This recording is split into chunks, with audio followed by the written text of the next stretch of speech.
हम कर रहे हैं बीएड जो फर्स्ट ईयर का सेकंड पेपर है कंटेम्प्रेरी इंडिया एंड एजुकेशन। तो इसमें हम एजुकेशन के रिगार्डिंग जो टॉपिक है वो डिस्कस कर रहे हैं। तो हमने पिछले लेक्चर में जो किया था वो एजुकेशन का फंक्शन और स्कोप कर चुके हैं। हम अब बात करते हैं एजेंसीज ऑफ एजुकेशन की जो शिक्षा के अभिकरण हैं वो कौन कौन से होते हैं, क्या क्या जो अभिकरण हैं वो होते हैं। तो सबसे पहले हम बात करेंगे कि जो अभिकरण हैं वो होते क्या हैं। तो जो शिक्षा के अभिकरण हैं, तो शिक्षा देने के लिए जो सोसाइटी मेंबर्स हैं, जो लोग हैं, जो मनुष्य हैं, तो उन्होंने बहुत सारी संस्थाएं बनाई हुई हैं। संस्थाएं मीन्स कोई स्कूल लगा लो, कोई कॉलेज लगा लो, तो वो क्या है, उसे एजुकेशन के अभिकरण के रूप में जाना जाता है कि जो शिक्षा है उसके लेने के लिए कुछ एक जो अभिकरण है उनकी जरूरत होती है, कुछ साधन होते हैं उनकी जरूरत होती है, ताकि जो शिक्षा है वो दूसरों को प्राप्त हो सके, जो ये शिक्षा है वो ये अभिकरण दूसरों तक पहुंचा सके। तो प्रत्येक समाज ने अपनी अपनी क्षमताओं के अनुसार, अपने अपने जो विकास है उसके अनुसार जो स्कूल बनाए हुए हैं, या फिर यूँ कह लो कि ये शिक्षा संस्थाएं हैं, शिक्षा संस्थान है वो बनाए हुए हैं। तो वो ही क्या है, जो शिक्षा के अभिकरण है। तो ये अभिकरण क्या करते हैं, जो हमारी एजुकेशन है, जो हमारी शिक्षा है, ये पीढ़ी दर पीढ़ी आगे पहुंचाते हैं, एक पीढ़ी से दूसरी पीढ़ी तक, दूसरी पीढ़ी से तीसरी पीढ़ी तक। ये प्रत्यक्ष या फिर अप्रत्यक्ष रूप से जो शिक्षा है वो बच्चे तक पहुंच जाती है। अगर हम इसकी डेफिनेशन की बात करें कि जो अभिकरण है, जो एजेंसी है, उसका एक्चुअल में डेफिनेशन क्या है, तो हमारे जो फिलोसफर हैं बी.डी. भाटिया, तो बी.डी. भाटिया के अनुसार क्या है कि समाज ने शिक्षा को पूरा करने के लिए बहुत सी जो विशिष्ट संस्थाएं हैं वो बना रखी हैं। तो इन संस्थाओं को शिक्षा के अभिकरणों के रूप में जाना जाता है। ये बहुत सारी संस्थाएं हैं, बहुत सारे, इनमें कॉलेज लगा लो, इनमें यूनिवर्सिटीज आ गई, इनमें स्कूल्स आ गई। तो कुछ ऐसा समय था जब जो शिक्षा थी वो मंदिरों में दी जाती थी, वो मस्जिद में दी जाती थी, या फिर वो गिरजाघर में दी जाती थी, या मदरसों में दी जाती थी। तो ये सारे क्या है, सारे क्या है, एजुकेशन की एजेंसीज हैं। ये बच्चों को एजुकेशन प्रोवाइड करवाने का जो काम है वो करती हैं। आगे हम बात करते हैं टाइप्स ऑफ एजुकेशन एजेंसीज की। जो एजुकेशन की एजेंसीज हैं वो किस किस तरीके की होती हैं। तो टाइप्स ऑफ एजुकेशन एजेंसीज, तो जो एजुकेशन की एजेंसीज हैं मेन रूप से उन्हें क्या, दो तरीके में बांटा गया है, दो कैटेगरी में उनको जो डिवाइड किया गया है। तो हम यहाँ पे बात करते हैं जो एजेंसीज हैं, एक है फॉर्मल और दूसरी है इनफॉर्मल। तो हम बात करते हैं फॉर्मल और दूसरी क्या है, इनफॉर्मल। फॉर्मल एजेंसी और इनफॉर्मल एजेंसी। जैसे अपने एजुकेशन के टाइप्स किए थे कि एजुकेशन के टाइप कैसे होते हैं, सेम चीज क्या है, एजुकेशन की एजेंसीज हैं। लेकिन यहाँ पे एजुकेशन की जो एजेंसीज हैं उसे हम कैटेगरीज में जो डिवाइड किया है वो फॉर्मल एजेंसीज और इनफॉर्मल एजेंसीज, औपचारिक जो अभिकरण है वो क्या कहते हैं। अब हम बात करते हैं कि फॉर्मल एजेंसीज बना तो ली गई हैं, लेकिन वो कौन कौन सी एजेंसीज हैं जो फॉर्मल एजेंसीज हैं।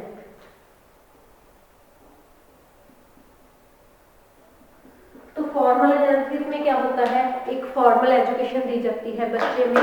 इसमें जो हर एक कार्य है वो क्या है, फॉर्मल वे में किया जाता है। बहुत सारी जो फॉर्मेलिटीज हैं वो यहाँ पे बच्चे को कंप्लीट करनी होती हैं। फॉर्मल एजेंसीज की अगर बात करें हम कि जो स्कूल कॉलेजेस हैं वो क्या है, औपचारिक शिक्षा संस्थान में आ जाते हैं। वहाँ पे जो बच्चा है वो प्रॉपर टाइम पे जाएगा, उसकी एक टाइम पीरियड वहाँ उसको लगाना होगा, लिमिटेड टाइम के बाद उसकी वो छुट्टी हो जाएगी।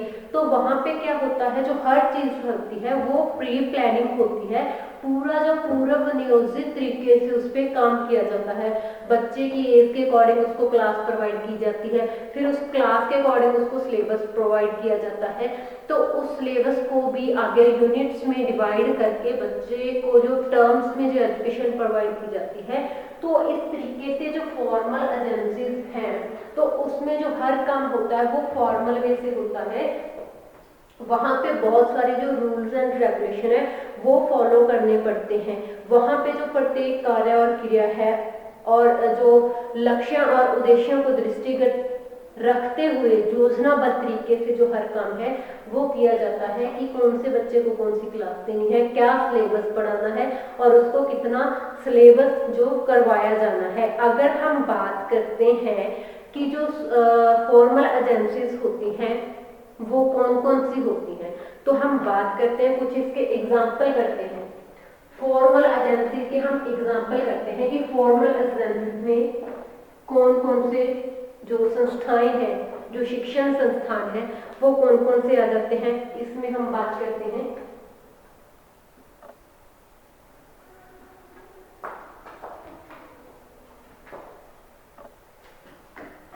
फॉर्मल एजेंसीज में स्कूल आ जाते हैं, कॉलेज आ जाते हैं, यूनिवर्सिटीज आ जाती हैं। क्योंकि स्कूल, कॉलेज या फिर यूनिवर्सिटी में बच्चे के एडमिशन का प्रोसीजर होता है, बच्चे का आगे जो पढ़ाई है उसका प्रोसीजर होता है, जो बच्चे की आगे एग्जाम है, एग्जामिनेशन का भी एक जो प्रॉपर सिस्टम होता है। आगे हम बात करें तो म्यूजियम, जो अजायब घर है, वहाँ पे भी जो थी ट्रेडिशनल रूप में जो एजुकेशन है वो दी जाती रही है। तो इसमें और क्या आ जाते हैं,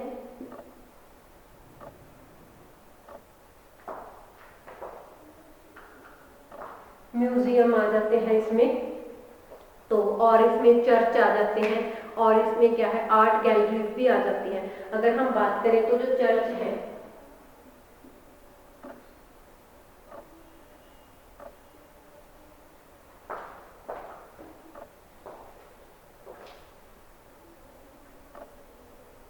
चर्च होगी, तो गिरजाघर में जो मस्जिद होगी, जो मदरसे होंगे, वहां पे क्या है, फॉर्मल रूप से है जो बच्चों को एजुकेशन दी जाती है।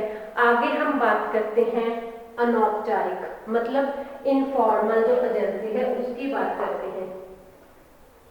तो ये थी हमारे फॉर्मल जो एजेंसीज हैं वो क्या होती है और उसके कुछ टाइप्स थे। आगे हम बात करेंगे इनफॉर्मल एजेंसीज की। इनफॉर्मल एजेंसीज में जैसे आपको पता है कि इन जो इनफॉर्मल एजुकेशन है तो उसमें कोई औपचारिकता नहीं होती, सेम चीज ये है कि जो इनफॉर्मल एजुकेशन की एजेंसीज हैं उसमें भी जो फॉर्मेलिटीज हैं वो बहुत कम होती हैं, या यूं कह लो कि वहाँ पे कोई फॉर्मेलिटीज है जो वो पूरी नहीं की जाती। वहाँ पे बच्चा इनफॉर्मल वे से ज्ञात या अज्ञात दोनों तरीके से क्या है वो एजुकेशन वहाँ पे लेता है। तो जो फॉर्मल एजेंसीज हैं वो क्या करती हैं कि इसमें एक सहज शिक्षा है, जो एक सहज एजुकेशन है वो प्रोवाइड की जाती है, क्योंकि बच्चा नेचुरल तरीके से वहाँ पे सीखता है, वो कोई रूल रेगुलेशन फॉलो नहीं करता।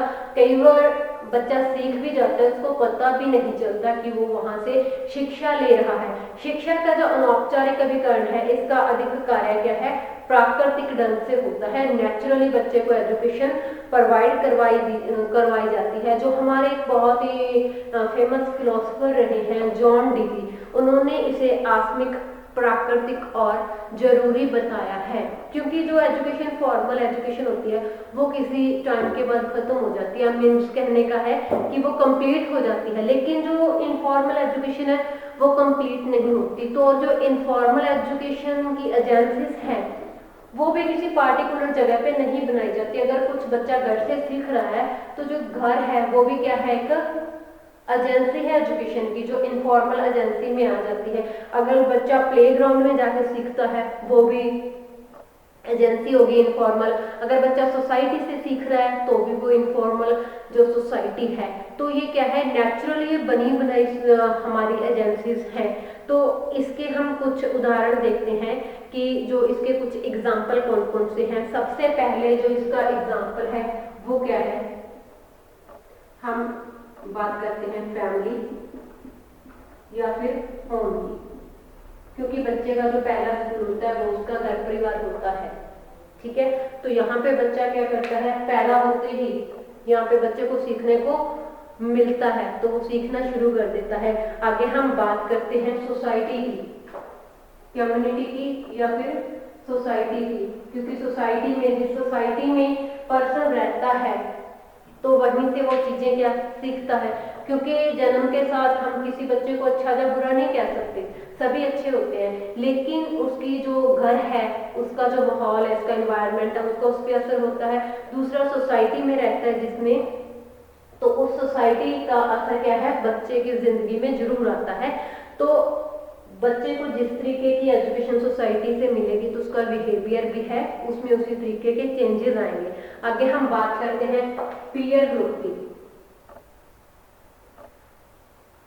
पीयर ग्रुप जैसे लोगों के साथ वो रहता है, उसके जो फ्रेंड सर्कल है, जो उसके एजमेट है, तो जो उसका समूह है, जिस समूह में वो ज़्यादा टाइम गुजारता है, तो वहाँ से भी वो क्या है एजुकेशन लेता है, वहाँ से भी वो सीखता है, वो और वही उसके बिहेवियर से पता चलता है।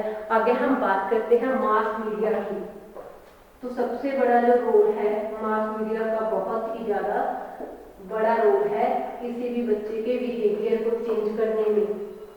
तो मास मीडिया भी क्या है, एक इनफॉर्मल जो एजेंसी है किसी बच्चे को एजुकेशन प्रोवाइड करवाने के लिए। तो ये तो हमारी थी टाइप्स ऑफ एजुकेशन। हम बात करते हैं आगे, सबसे पहले बात करेंगे हम फॉर्मल एजेंसी जो हमारी है, हमारा फॉर्मल एजेंसी स्कूल की बात करेंगे हम। आज हम स्कूल के बारे में पढ़ते हैं कि जो एजेंसी है स्कूल, हमारी फॉर्मल एजेंसी, वो कैसी होती है, उसके जो कार्य होते हैं वो क्या होते हैं। हम अपनी स्टार्टिंग करते हैं फॉर्मल एजेंसी के साथ।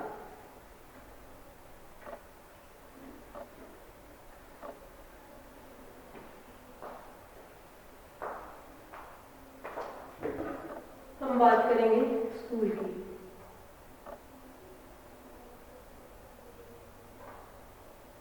कि स्कूल क्या होता है, वो बच्चे के एजुकेशन के लिए क्यों जरूरी होता है। जो विद्यालय है, जो स्कूल है, वो जो शिक्षा का एक महत्वपूर्ण केंद्र है। यहाँ से बच्चा जो अपनी स्कूलिंग करता है, हायर एजुकेशन लेता है, तो ये सारी क्या है स्कूल से जो उसकी एजुकेशन है, उसकी ज़िंदगी की जो फॉर्मल एजुकेशन है वो स्टार्ट हो जाती है। और इसका जो प्रभाव है, जो व्यक्ति के, जो बालक के व्यक्तित्व, इसका जो प्रभाव पड़ता है वो चिरस्थायी प्रभाव रहता है, लंबे समय तक इसका जो प्रभाव है वो रहता है। क्योंकि बच्चा जो मैक्सिमम टाइम है फिर अपने स्कूल्स में स्पेंड करना स्टार्ट कर देता है। तो समाज अपनी संपन्नता एवं कल्याण के लिए विद्यालयों की स्थापना करता है ताकि वो अपने बच्चों को अच्छी से अच्छी शिक्षा दे सके, जिससे उसका जो पूर्ण विकास है, संपूर्ण विकास हो सके, उसका शारीरिक विकास हो सके, उसका जो मानसिक विकास हो सके, उसका बौद्धिक विकास हो सके, उसका जो नैतिक विकास है वो हो सके, उसका सामाजिक विकास हो सके। क्योंकि स्कूल बच्चे की जो ऑलराउंड डेवलपमेंट है उसमें बहुत ज़्यादा जो सहायक है बच्चे के ऑलराउंड डेवलपमेंट के लिए। औपचारिक शिक्षा ग्रहण करने के लिए बच्चों को घर से स्कूल भेजा जाता है, तो बच्चा जो बातें घर में सीखने से में असफल रहता है तो वो क्या होता है वहाँ पे जाके बच्चे को सिखाई जाती है। तो जो आजकल विद्यालय की सही तस्वीर क्या है, विद्यालय का जो सही मायने में अर्थ होता है वो एक मंदिर या गुरुद्वारे की तरह होता है। यहाँ पे किसी भी धर्म को लेकर, भाषा को लेकर, जाति को लेकर भेदभाव नहीं किया जाता। वहाँ पे एक ही छत के नीचे बैठकर बहुत सारे धर्मों से बच्चे पढ़ते हैं, बहुत सारी जातियों से जो बच्चे हैं वो स्कूल में आते हैं, बहुत सारी भाषा बोलने वाले लोगों के बच्चे वहाँ पहुँचते हैं, लेकिन वहाँ पे बच्चे क्या है मिलजुल कर बैठते हैं, एक दूसरे के साथ जो मित्रता की भावना है वो रखते हैं।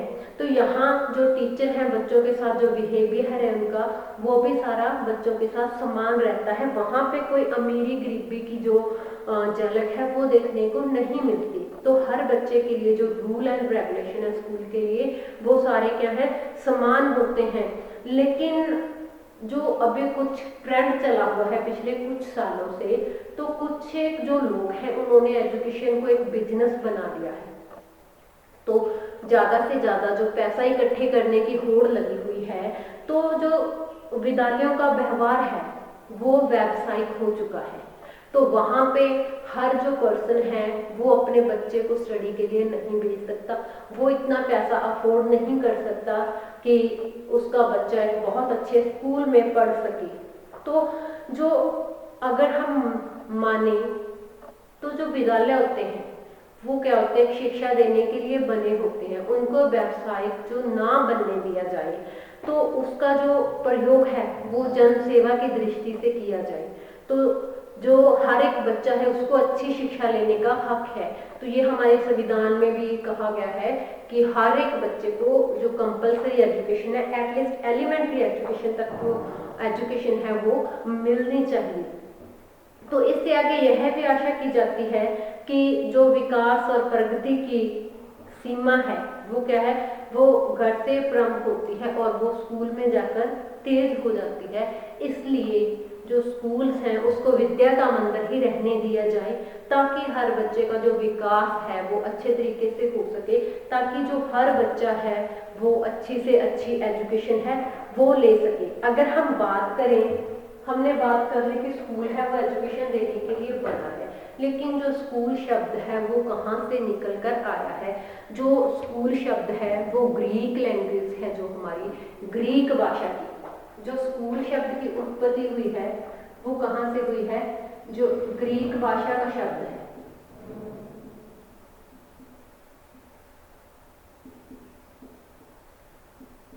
ये ग्रीक भाषा के शब्द से निकल के आया है स्कूल। वो क्या शब्द है?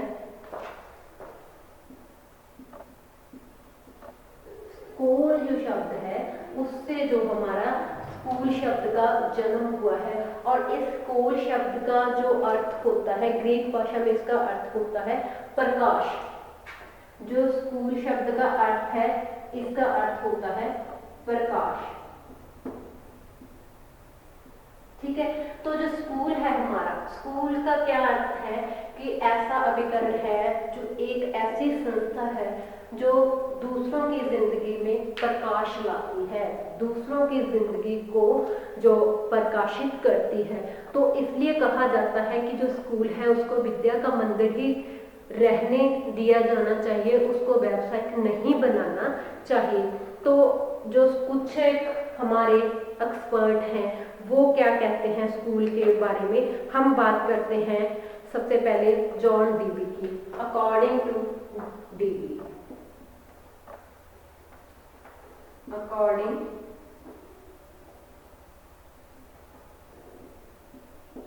टू डीवी, जो हमारे डीवी है वो क्या कहते हैं स्कूल के बारे में? वो कहते हैं कि विद्यालय एक ऐसा विशेष वातावरण है, यहाँ पर जीवन के गुणों, क्रियाओं और व्यवसायों की शिक्षा इस उद्देश्य से दी जाती है ताकि बालक का जो विकास है वो इच्छित दिशा में हो सके। जो बालक के एम है, जो उद्देश्य है वो पूरे हो सकें, इसी उद्देश्य से वहाँ पे शिक्षा दी जाती है। आगे हम बात करते हैं ओटावे की। अकॉर्डिंग टू ओटावे,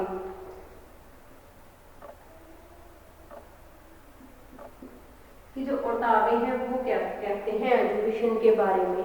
तो उन्होंने कहा है कि विद्यालय एक सामाजिक आविष्कार माना जा सकता है जो युवाओं के विशिष्ट शिक्षण के द्वारा समाज की सेवा करता है। ठीक है, तो ये हमारे दो एक्सपर्ट की हमने राय यहाँ पे बताई है कि वो इस बारे में क्या कहना चाहते हैं। आगे हम बात करते हैं फंक्शन ऑफ स्कूल। ठीक है, हम बात करेंगे फंक्शन ऑफ स्कूल की, कि जो स्कूल है उसके कार्य क्या क्या है। विद्यालय में अगर बच्चे जाते हैं तो वहां से स्कूल से क्या सीख के आते हैं?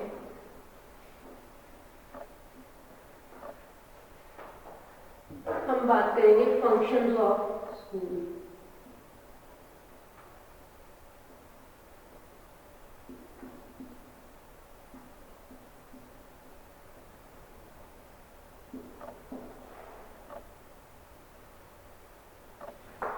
तो स्कूल का जब हम बात करते हैं, सबसे पहले हम बात करते हैं सोशलाइजेशन। क्या होता है सबसे पहले फंक्शन की अगर हम बात करें कि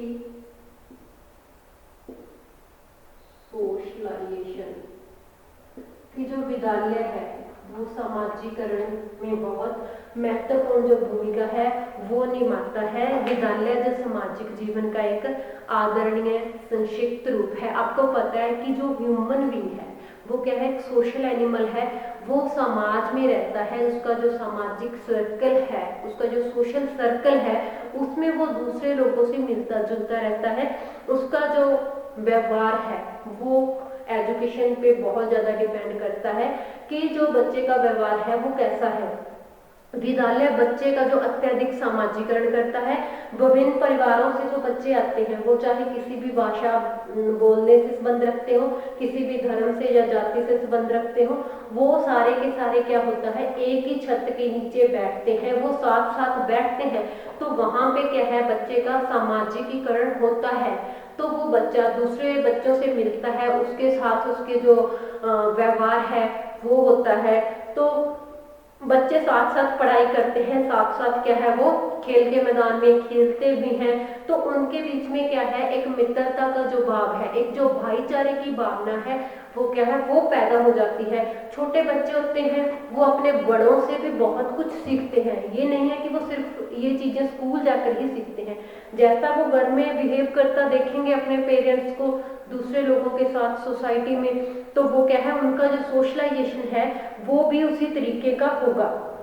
तो जब विद्यालय प्रक्रिया के द्वारा बच्चे अधिक से अधिक सामाजिक रूप से कुशल बनते हैं, क्योंकि घर में वो एक जो लिमिट सोसाइटी है उनकी, जिन लोगों के साथ उनका मेलजोल है उन्हीं के साथ वो व्यवहार करते हैं, उन्हीं के साथ उसका जो सामाजिकीकरण है वो होता है।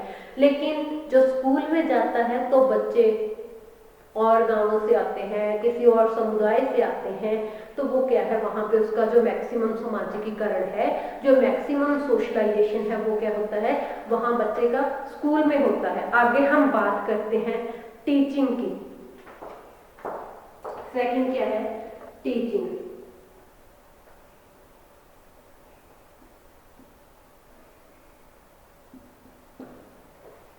शिक्षण।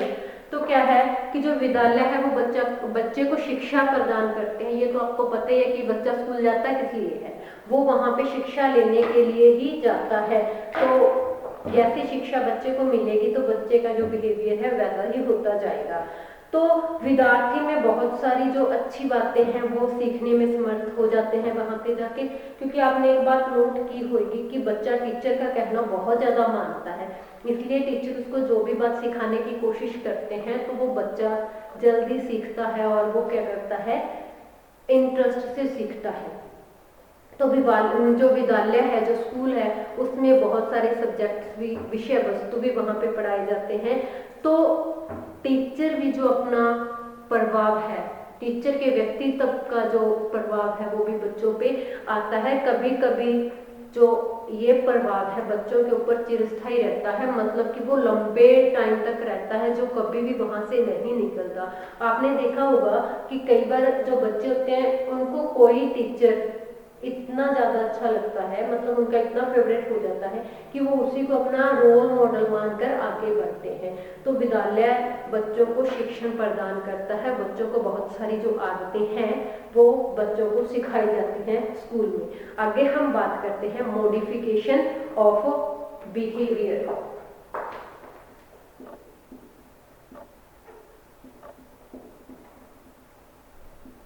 मॉडिफिकेशन ऑफ बिहेवियर कि जो बच्चे का व्यवहार है उसको चेंज करना। अब एजुकेशन है वो बच्चे का व्यवहार कैसे चेंज करती है, जो विद्यालय है वो बच्चे का व्यवहार कैसे चेंज करता है कि जो बच्चे हैं वहां पे अपना व्यवहार बहुत ज्यादा सुधारते हैं। विद्यालय में अनेक ऐसी परिस्थितियां आती हैं जब बच्चा दूसरों के संपर्क में आता है। अगर हम बात करें, सबसे पहले जब बच्चा स्कूल में जाता है, मॉर्निंग असेंबली में जाता है, तब क्या होता है, बच्चा बहुत सारे बच्चों के संपर्क में आता है। वो सिर्फ अपनी क्लास के बच्चों के साथ ही नहीं, दूसरे क्लास के जो बच्चे हैं उनके साथ भी जो संपर्क में आता है। वहां उसका अपने बड़े छात्रों से, अपने से छोटे छात्रों से जो क्या है संपर्क होता है, मेलजोल होता है, तो जो सभी बातें हैं उसके बिहेवियर में परिवर्तन लाती हैं। तो कई बार क्या होता है ना कि बच्चे घर में जिद्दी होते हैं, वो बात मानने को जल्दी जल्दी तैयार नहीं होते, लेकिन जैसे भी वो स्कूल जाना स्टार्ट कर देते हैं वो इतना बदल जाते हैं, उसके बिहार में इतना जो चेंज आ जाता है कि वो बातें जल्दी मानना शुरू कर देते हैं। क्योंकि होता वो ये है कि एक तो टीचर का जो प्रभाव है वो पढ़ते उसका, दूसरा वो चीजें दूसरों के साथ शेयर करना सीख जाते हैं। ठीक है, तो उनको इतनी समझ आ जाती है कि हमने जो जिद है वो कहाँ तक पूरी करनी है, तो वो कुछ तो उनको, छोटे बच्चों को टीचर का डर भी होता है कहीं हमारी शिकायत ना हो, दूसरा उसका जो क्या होता है उसकी सीख ही ऐसी होती है, तो वो सीखता ही इस तरीके से है, जब टीचर उसको इस तरीके से सिखाते हैं कि बच्चा उस चीज को मना नहीं करता, तो बहुत ज्यादा विश्वास करता है अपने टीचर पे, तो वहां पे क्या होता है स्कूल में उसका जो बिहेवियर है उस पर बहुत ज्यादा इफेक्ट होता है, उसमें बहुत ही मॉडिफिकेशन जो होती है। आगे हम बात करते हैं कल्चर की। ठीक है, तो कल्चर को कैसे स्कूल में सिखाया जाता है, कल्चर कैसे बच्चों को वहां पे सिखाया जाता है। हम स्कूल में जब भी बच्चे को वहां पे डालते हैं स्कूल में, तो उनकी जो संस्कृति है, कोई भी संस्कृति है वहां पे उसको परिचित करवाया जाता है टीचर के द्वारा। पिछड़े तथा जो गरीब बच्चे हैं उन्हें अपनी संस्कृति से बिल्कुल भी जो अनभिज्ञता होती है वो होती है, मतलब जो उनके माता पिता नहीं पढ़े होते, अनपढ़ होते हैं माता पिता, तो वो अपने बच्चों को कुछ बताने में समर्थ नहीं होते। तो जो खास करके वीकर सेक्शन से बच्चे आते हैं उनको जो अपनी संस्कृति का पता है वो स्कूल में जाकर ही पता लगता है। विद्यालय पद्धति होती है जो, वो इस चीज में उनकी बहुत ज्यादा हेल्प करती है, उनको संस्कृति का ज्ञान लेने में बहुत ज्यादा हेल्प करती है। वहां पे अनेक विषय वस्तु ऐसे पढ़ाए जाते हैं जो क्या होता है कि कल्चर से रिगार्डिंग होता है। तो हम क्या बात करते हैं कि जो कल्चर को सिखाने में बहुत ही ज्यादा हेल्पफुल है हमारा जो स्कूल है, कल्चर की जो नॉलेज है वो प्रोवाइड करवाता है। आगे हम बात करते हैं helps in physical development. Helps in physical development.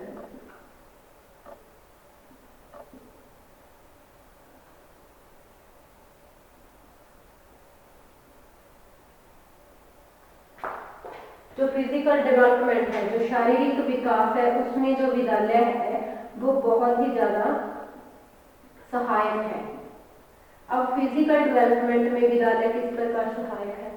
विद्यालय में सिर्फ और सिर्फ जो किताबें हैं वही ही नहीं पढ़ाई जाती, सिर्फ और सिर्फ जो किताबी ज्ञान है वही ही नहीं दिया जाता है, बल्कि बच्चों को जो स्पोर्ट्स है, स्पोर्ट्स एक्टिविटी में भी बच्चों को लेके जाया जाता है। वहां पर जो प्ले ग्राउंड है, खेल के मैदान में बच्चों को टाइम दिया जाता है खेलने के लिए। बच्चे यहाँ घर में जो घर के चार दीवारी में रहते हैं उन्हें घर में इतनी फैसिलिटी नहीं मिलती कि वो अपनी खेल कूद कर सके, लेकिन जो स्कूल में जब बच्चा प्लेग्राउंड में जाता है तो वो अपने फ्रेंड्स के साथ बड़ी मस्ती के साथ वहाँ पे खेलता कूदता है, जो क्या है उसके शारीरिक विकास में बहुत ज्यादा हेल्पफुल होती है।